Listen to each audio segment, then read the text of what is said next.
We let our city down. We had the chance to make history, but we could not come up big when it mattered the most. There was a thickness in the air. It was hard for us to swallow. There were tears flowing from our eyes. We hit the floor hard, jerseys over our faces. As we cried, we held each other close. We could feel the disappointment in the crowd. After the final buzzer sounded, our fans stayed in their seats, hands on their heads, mouths wide open in disbelief. Heads were down. Our hearts dropped into our feet. Seeing the Lake Marion crowd do their signature Gator Trump and hearing them sing "We're Ready" goodbye to their fans as we walked back to the locker room. We felt like the world was ending right before our very eyes. We made it all the way to the big dance and could not perform. It was tough. The bus ride home was only 40 minutes, but seemed like an eternity. Nobody said a word the entire way home. It felt as if we were in a different world, as if we had our very souls ripped out of our bodies. It was a horrifying experience. Off-season workouts were tough. The leading scorers from last season are gone. Many doubted that we would be able to get back to the big game without those scores. Nobody gave us a chance. "Oh, they lost that. They don't have this anymore," is what people were saying. It's true, we had lost a lot, but we still felt as if we had a chance. You know, for all 4 years in high school, practice has always been intense because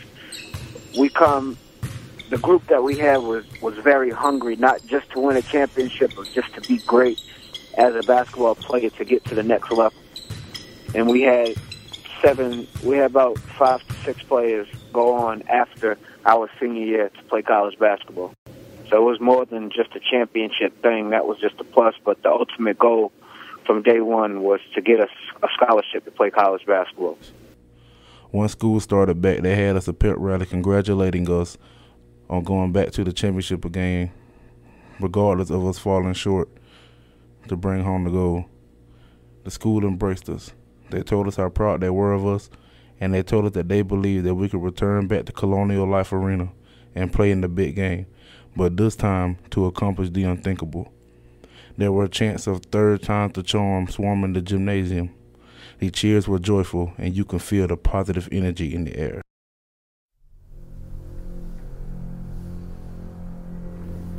It was a new day, a new season. It was the Newberry College Christmas tournament. We had momentum going into the game, being undefeated, but that all came to a demanding halt after facing Midland Valley. Midland Valley beat us 77-65. We couldn't stop them. Daniel Carr had 28 points.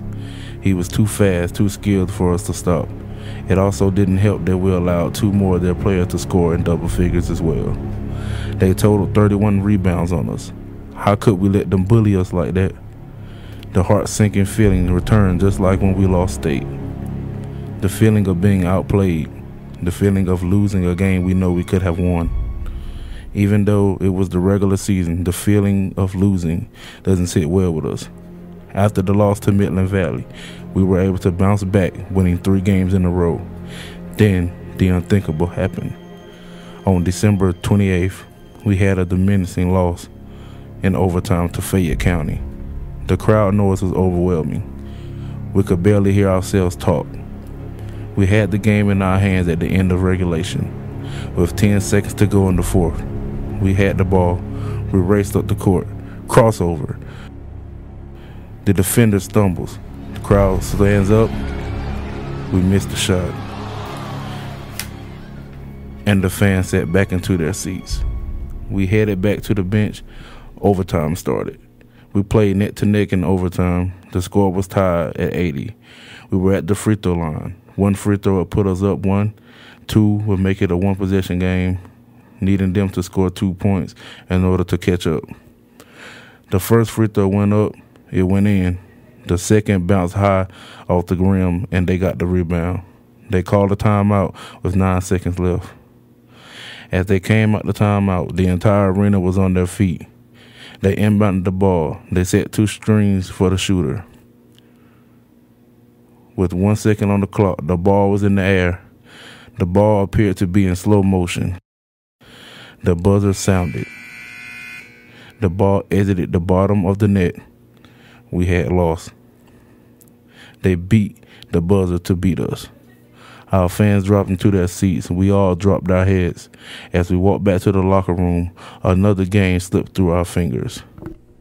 During this season, an unsung hero emerged, a player who didn't play much in the previous season during the state championship run, made key contributions in our efforts to make it back to the big game. Well, I just made the decision that I wanted to be great, so I just put the work in all summer, every day, all day, you know, just to be who I was that senior year, my senior, and have such a good year. Like, I knew what I had to work on, so I had to improve pretty much overall and everything. So, you know, I got with Coach Stewart and Coach Miller, Trey Miller's dad, and we just worked pretty much all summer. I just stayed in the gym, you know, got a bunch of shots up, did a lot of ball handling, a lot of variation. As we warmed up before the game against Lake Marion, there were more Newberry blue than there was Lake Marion green in the arena. That sparked something inside of us. We couldn't let the city down again. As the ball tipped off, we went full speed. We took command. We forced Lake Marion to turn the ball over 10 times in the first half. We went up at halftime, 45-20. Well, the halftime speech get out of your own mind and worry about our team. Huddle was more of, you know, our coach was, you know, just saying keep the pedal to the metal, you know. But what I did as a leader, I got all the guys together. We said a quick prayer, and then we got back hyped, and I told them exactly what we needed to do and not let up on anything, had the same effort, if not more, in the second half, and that's exactly what we did. We ended up doing what no other Newberry High School team has done, winning a state championship and bringing an entire city together for one common goal. Well, it was like a strong feeling in my chest. It kind of didn't feel real, but like I came to reality when my teammates went out and I was just looking at my fans and they're screaming like congratulations and all of this, and like the feeling was just off charts. It was just a strong feeling like we finally did it. The bus route was amped up for the last 2 years. I was telling Sheriff Lee Foster, I was telling him that if we win state championship, I want fire trucks. We got the Prosperity and got off the exit, and he had fire trucks at the exit and all the way down following us. We made history. The 2013-2014 Newberry Bulldogs. Is my heart. I'm inspired by the challenge that I find myself standing eye to eye with. The move like a wise warrior and not a coward. You can't escape the history.